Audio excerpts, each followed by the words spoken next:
Yo guys, Crescent here. Welcome to my second stamina DK video, build video for Morrowind patch. Oh my god, I just recently used this build like a few hours ago. I thought of this set, and I played like 2 hours or so, maybe a bit less, and I just fell in love with this set. It is so fun, this setup.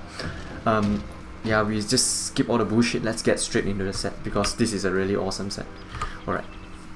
So I'll just explain what my previous build is about. My previous build is about dodging attacks, gain ultimate, real fast, having high regeneration, low cost of skill, and then use ulti to your advantage. Every time you want to kill somebody, you use ulti because you regenerate ulti from Tawas, Bloodspawn, and you have regeneration from Bone Pirate.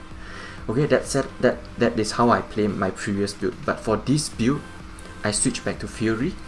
Alright, and okay, I'll just say 7 impan on the body, 7 fury, 5 fury, sorry, everything stamina, bloodspawn, 2 bloodspawn, 2 impan as well, the basics. And on the sword and board bar and the rings, you're gonna use Briarheart. This is a really underappreciated set for DK especially. This set is garbage for every single class besides stamina DK, is because nobody can tank as good as a stamina DK. So what I say tank, when you use sword and board ultimate, for example, you will reflect damage. Okay, that when the damage is reflected, it will do crit or non-crit. So when it crit, you have a 10% chance to increase your weapon damage by 440 for 10 seconds. And when you apply dots, a lot of skills like volatile armor, stuff like that, and your venomous claw, your light attack, ransack bash, you can just pop this really fast, this buff.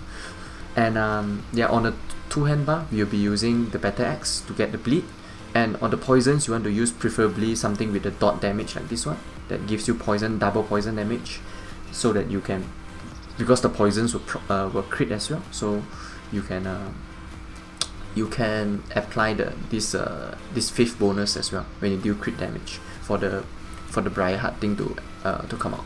And most importantly, you need to remember that this you have to farm them. I mean, you can buy them as well. I bought everything. No, can't be asked farming in Rovka, the Orsinium patch. You need to have it. So you buy the rings, buy the jewelry. I think they are not a lot of people sell them, but I think you definitely can find them. You get the jewelry, robust, everything. You put 1 cost reduction and 2 weapon damage. Okay, and the sword, I'm using precise because there's no sharpened sword for this particular sword. I searched for everywhere. I asked some of my friends, they said there's no sharpen. So the 2 choices you can use is either precise or defending. But this is a crit build. Remember, you need to do crit damage to be able to gain the weapon damage. That's why I went for precise, but I put some points into CP later. I'll show you that increases my penetration. And the shield, there's no sturdy, but it's fine. Just use divines. Divines will give you, I think, 0.7 crit if you're using Thief Thunderstone, and we will be using Thief Thunderstone. So if you look at our stats now, this is totally unbuffed. Okay, on the sword and board bar, of course, 1.9 weapon damage, 46% crit without any buff. If you use a crit potion, you can get up to 57%, which is crazy, no joke, very high for a TK. The only downside of this build is the ultimate regen is a bit slower because you don't have a second ulti regen set, so you have to play a bit smarter, but you still have your good old trusty bloodspawn, so your ulti regen is still fine. Okay, max stamina is pretty decent as well, 37k. Health is a little bit low, 23. You can use tri-stat glyph if you think it's too low. I might try it, I might not, but I think 23k is the bare minimum for DK. And yeah, the resistance are typical DK unbuffed, really high. I'll just buff it and show you. Usually I don't do this, but I feel like it's important so people know how much. You see, 33% spell resist, 28 physical resist.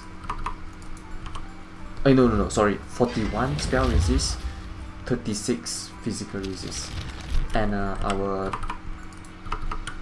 weapon damage on sword and board bar will be like 23.5, 2.35, and two-hand bar will be 28 almost. Fully buffed up, it's gonna be crazy. You're gonna have 4.5 or more weapon damage on your two-hand bar. I tested it with my friend. It's insane. It's insane. It's really strong, especially when you leap. Your leap tooltip is gonna go up to close to 25k or so, because your weapon damage is so damn high.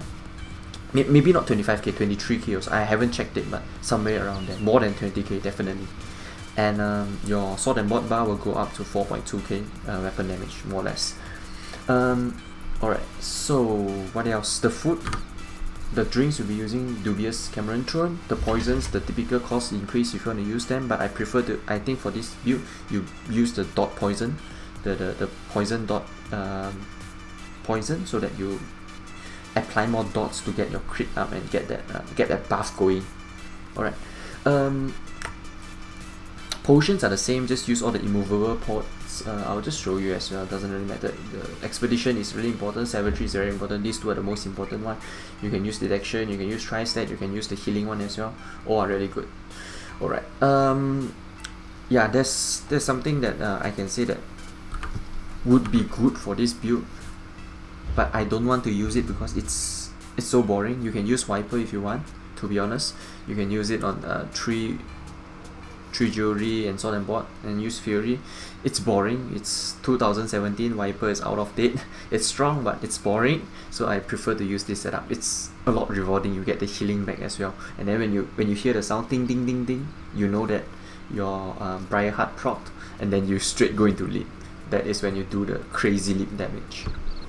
Alright, so the skills are actually the same. I'll just go through really fast. Execute, dot, get close, another dot that can proc crit, and it can proc that Briarheart set, and rally your burst heal, your major brutality, leap your bread and butter damage ulti, pierce armor, your debuff, your single target skill, revert bash, CC debuff, shuffle dodge, igneous major mending, vigor heal, and spare wall for defensive defensive purpose. This is really good for, like I mentioned just now, to proc, especially when you're getting hit by a lot of archers, a lot of sorcerers. Just pop this ulti, you will definitely gain that the Briarheart buff, because you will reflect so much damage, and those damage are gonna crit definitely. Okay, so skills are done. I'll go through the CP. CP actually almost the same. I just switch a little bit around. 20 Warlock, 35 Bashing, 27 Siphoner, 49 Mooncalf, 11 Tenacity, Befoul 9, increase that debuff, Tumbling 28, 31 Shadow Art, Bless 19, Shattering Blows, you need them. I put 6%, 13 points into it, because sorcerers have really high shields this patch, so you need them. Master at Arm, 22% at 66 points. And this is where I put 12% piercing. Previously I put 0% in this, because I feel like it's, I'll tell you the maths. For 612 you're gonna get 1% damage, so that's 6 points, you get 1%. If I compare that to Prosaic Strikes and Mighty, it's not worth it to put a lot of points into piercing. However, we don't have any penetration, so I took out some at Master at Arm, which is around 6 points to get to 23%, and I take some away from Blessed, so that I can put around like 12%, so I get 2% increased damage from penetration. It's really important, because we're not running sharpened sword, because it's just not in the game, the sharpened weapon, so no choice, we have to go for piercing. But it's fine, the crit is really high, the heal you're gonna get back is really crazy, damage wise it's really crazy as well. Okay, resistance 25, just don't put so much into it, because you got 7 impenetrable, and 48 into Ironclad, 28 Thick Skin, 49 Hardy, 43 Elemental Defender, like the typical Hardy, more than Elemental Defender because you got a passive from Decay. Expert Defender, just 2 points to get that 1%, and Quick Recovery 15 points. Alright, that's about it for the CP, and yeah, I think I covered most of the things already on this build. So basically how you play this build is you make use of dots. Make sure you apply a lot of dots on your enemies.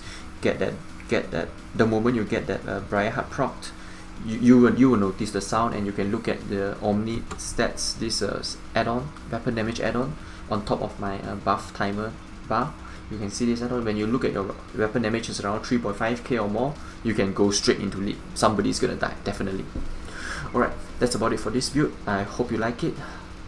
Make sure to give the video a like as well, like to you know, the YouTube algorithm stuff, whatever. And make sure you subscribe as well to my channel. That will be really awesome. And I guess I'll see you guys in Cyrodiil. And before I go, I'll just include 1 or 2 clips. I think I got 3 of, I'm not sure how many clips I got. I'll just throw them inside the end of the video so you can see how this build works. But bear in mind, I'm playing that time on what you call it, prime time, so it's really laggy. So I hope you don't mind the quality of the video. Alright, see you guys.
Through the highways till my shadow turns to sun rays.